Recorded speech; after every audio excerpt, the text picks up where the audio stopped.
Hola amigos, bienvenidos a un nuevo vídeo de Happy Learning. Hoy vamos a conocer la prehistoria.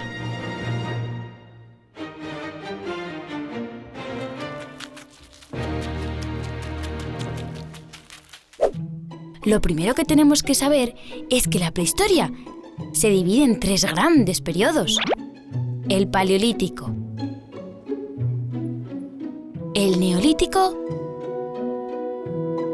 y la Edad de los Metales.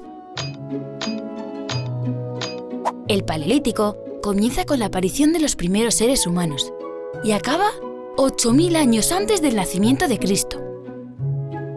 Durante el Paleolítico, los hombres eran nómadas. No vivían en un mismo sitio. ¿Qué va? Estaban continuamente viajando detrás de los animales que cazaban. Como eran cazadores y recolectores, tenían que seguir a los animales para poder capturarlos, y aprovechaban para ir cogiendo los frutos silvestres que iban encontrando. Vivían en tribus, en pequeños grupos familiares, y se refugiaban en cuevas naturales donde realizaban pinturas. Estas pinturas las hacían con carbón y tierra, todo ello mezclado con grasa y agua. Aquí podéis ver algunas de ellas. La verdad es que es impresionante pensar que estas pinturas, estas primeras representaciones artísticas, las hicieron hace miles y miles de años. ¿No os parece?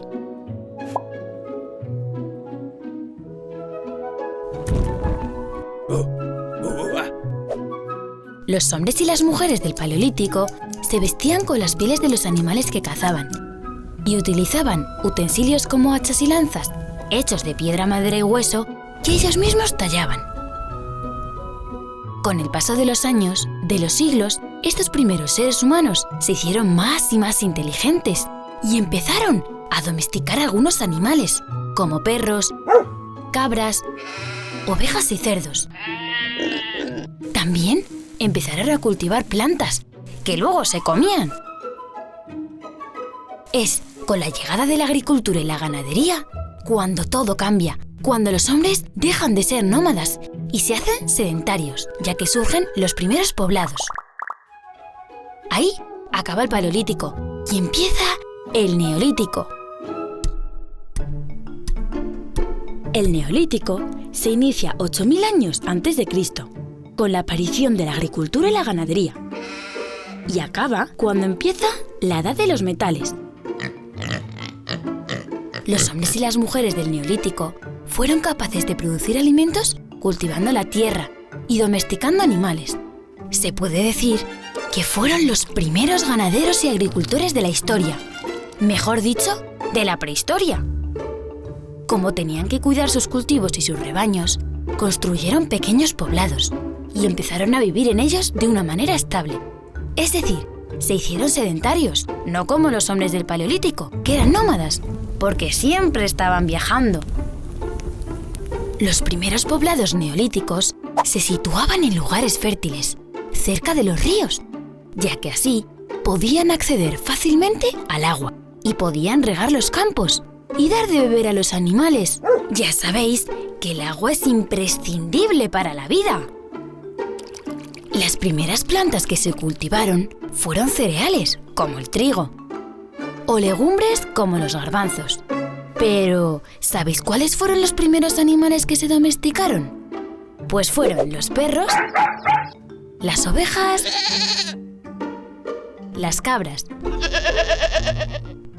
y los cerdos.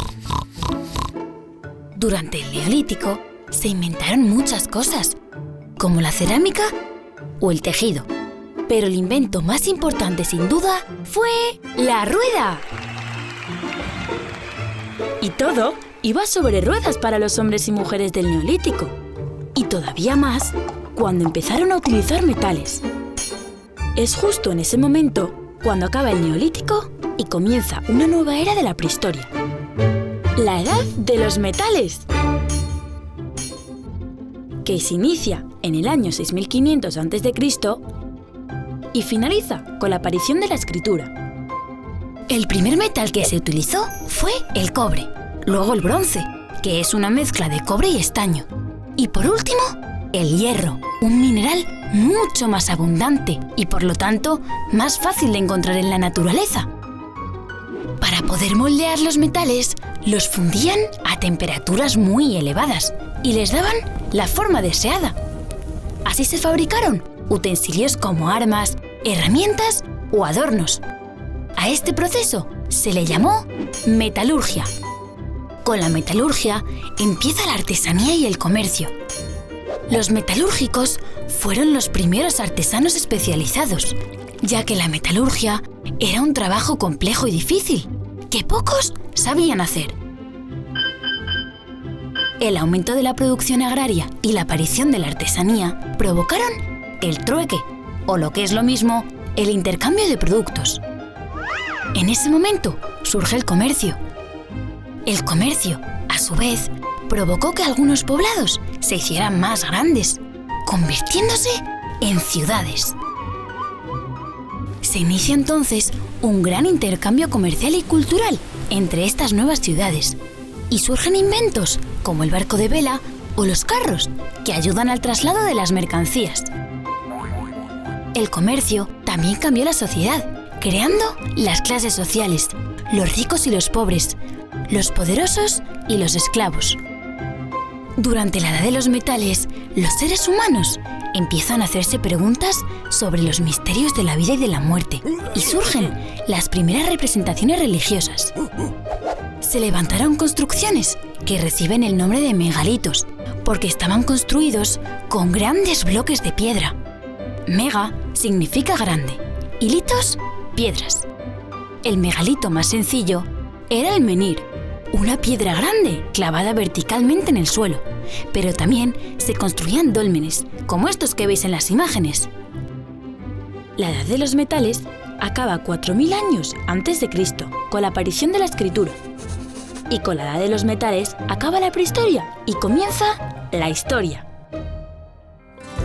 ¿Os ha parecido interesante conocer la prehistoria? ¿El Paleolítico, el Neolítico y la Edad de los Metales? A nosotros sí, porque conociendo el pasado, entendemos mejor el presente y mejoramos el futuro. Mesopotamia. La palabra Mesopotamia, en griego, significa entre dos ríos. Y a esta civilización se le llamó así por eso, porque estaba situada entre los ríos Tigris y Éufrates. En esas fértiles tierras surgieron 4000 años antes de Cristo las primeras ciudades-estado de la humanidad, siendo las más conocidas Ur, Uruk y Lagash. Estas primeras ciudades-estado eran independientes unas de las otras. Para protegerse, estaban rodeadas de una gran muralla, y en el centro de la ciudad construían el Zigurat, un templo donde vivían los sacerdotes, y desde donde controlaban el comercio, las cosechas y los impuestos. El sacerdote supremo tenía el poder político y religioso de la ciudad. En estas ciudades se extendían campos de cultivos, atravesados por canales de riego que aprovechaban el agua de los ríos.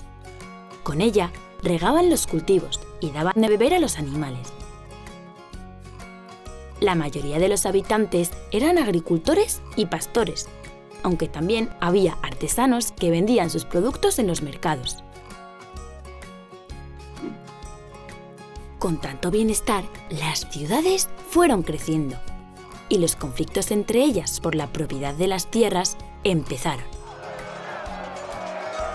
Estas guerras hicieron que surgieran jefes militares, que poco a poco se convirtieron en monarcas, en reyes. Entre los años 3000 y 1000 a.C., las tierras de Mesopotamia fueron dominadas por diversos pueblos o ciudades. El primero fue el reino de Akkad, luego el imperio babilónico, después el imperio asirio y por último el imperio persa. Ya hemos conocido un poco de la historia de Mesopotamia, pero ¿sabéis por qué ha sido tan importante esta civilización para la humanidad? Pues por varias razones. La primera es porque fue Mesopotamia donde hacia el año 3500 a.C. surgió la escritura. Al principio lo hacían con sencillos dibujos, llamados pictogramas. Aquí podéis ver varios.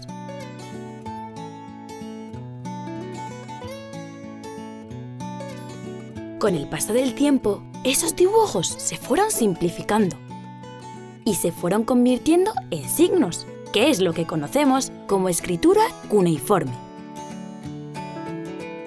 Esta escritura, como podéis ver en las imágenes, se realizaba con un punzón de madera sobre tablillas de arcilla. Otra de las grandes aportaciones de Mesopotamia fue su arte. En arquitectura crearon el arco y la bóveda, con los que consiguieron construir templos y palacios magníficos. Para decorar las paredes y las puertas de esos templos utilizaron relieves como este, donde el rey asirio Asurbanipal está cazando leones. Por cierto, y antes de despedirme, ¿sabéis qué país es hoy en día Mesopotamia? Pues es Irak. Aquí podéis verlo.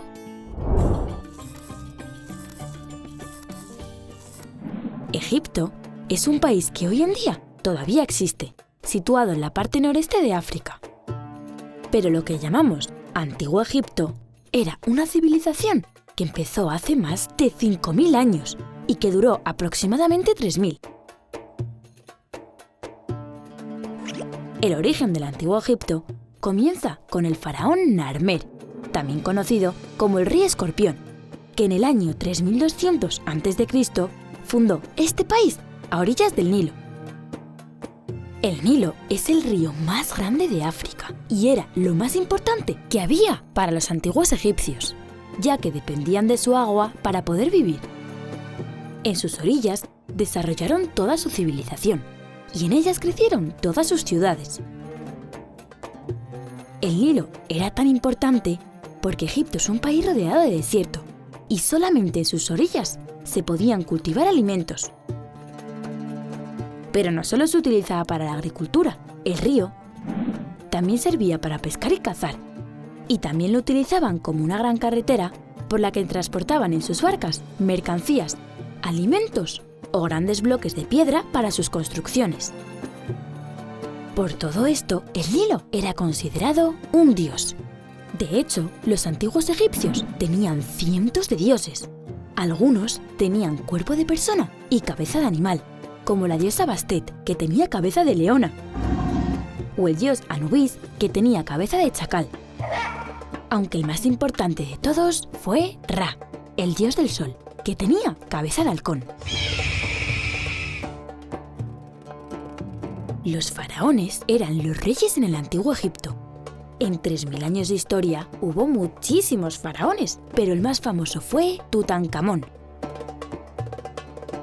Los antiguos egipcios creían en la vida después de la muerte y por eso eran enterrados con muchas de sus cosas, muebles, jarrones, ropas e incluso comida.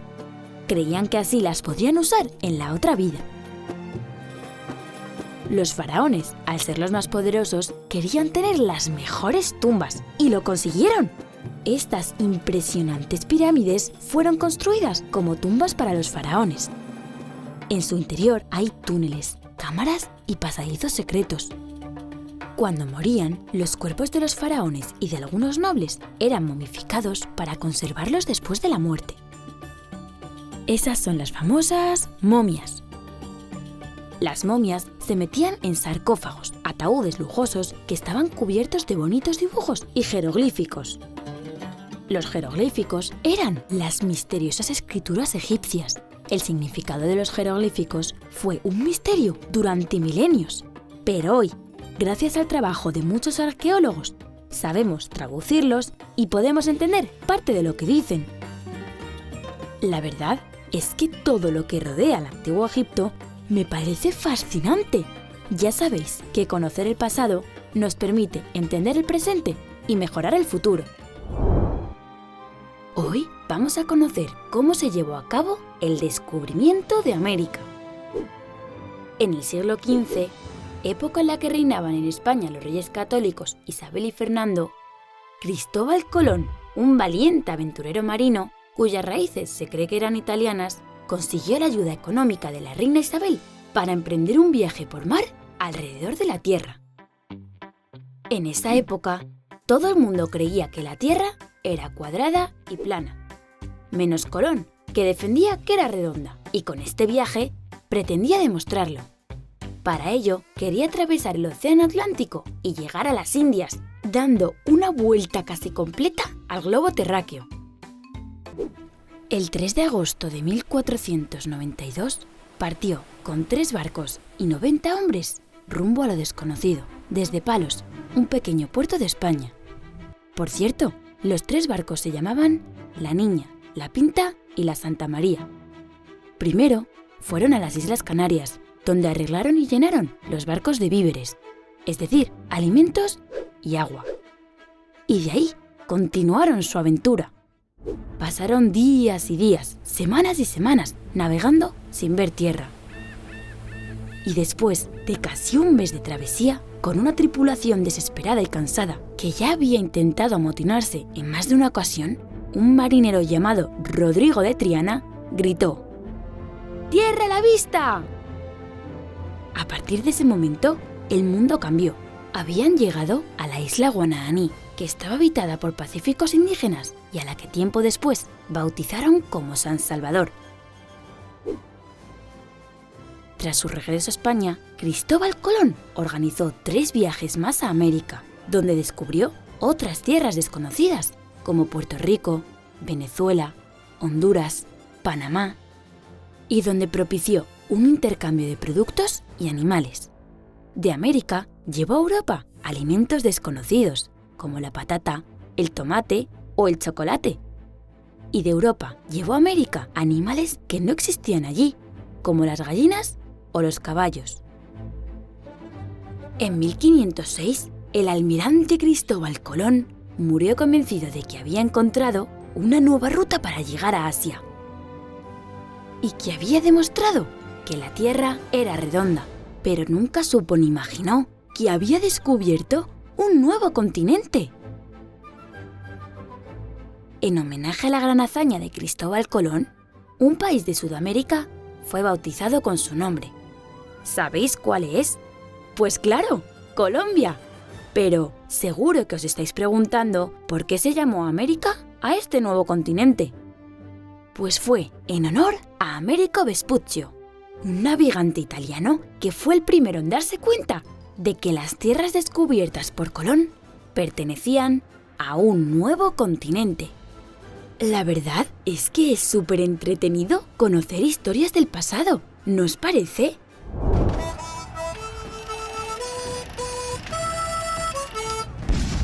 La Revolución Francesa fue uno de los acontecimientos más importantes de la historia mundial, ya que supuso el paso de la Edad Moderna a la Edad Contemporánea y el mayor cambio político y social que se ha conocido nunca en Europa.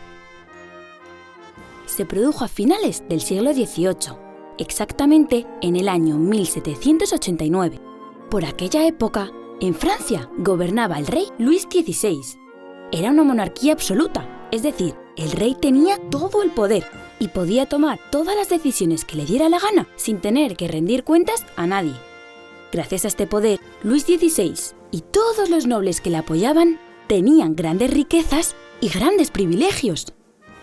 Mientras tanto, el pueblo llano, la burguesía, la gente normal, como los abogados, médicos, artesanos, comerciantes o campesinos, tenían que pagar muchos impuestos y vivían, la gran mayoría, en la miseria. Hartos de esta situación, las clases sociales más desfavorecidas formaron una Asamblea Nacional y se comprometieron a escribir una Constitución donde se recogieran los derechos y deberes de todas las clases sociales de manera más justa e igualitaria. A partir de ese momento, comenzaron violentos disturbios. El 14 de julio de 1789, en París, la capital de Francia, una gran masa de gente se dirigió a la Bastilla para liberar a todos los encarcelados que se habían opuesto al rey. Este asalto se convirtió en el símbolo de la revolución. En el resto del país también hubo muchas revueltas y los campesinos se rebelaron violentamente contra los nobles, saqueando y destruyendo sus castillos. La Asamblea Nacional tomó el poder y gobernó basándose en 3 grandes ideas: la libertad, la igualdad y la fraternidad. Los nuevos gobernantes escribieron un documento muy importante, la Declaración de los Derechos del Hombre y del Ciudadano, antecedente de la Constitución que se aprobó 2 años después. El pueblo francés destronó al rey Luis XVI y tanto él como la reina María Antonieta, su esposa, fueron decapitados en la guillotina. Las consecuencias de la Revolución Francesa fueron muchas, pero lo más importante fue que acabó con la desigualdad entre las clases sociales, que se establecieron nuevos derechos para los ciudadanos y que se difundieron las ideas democráticas al resto de los países de Europa. La verdad es que conociendo el pasado se entiende mejor el presente y se mejora el futuro, ¿no os parece? ¡Adiós, amigos! ¡Búscanos! Y suscríbete al canal de YouTube de Happy Learning.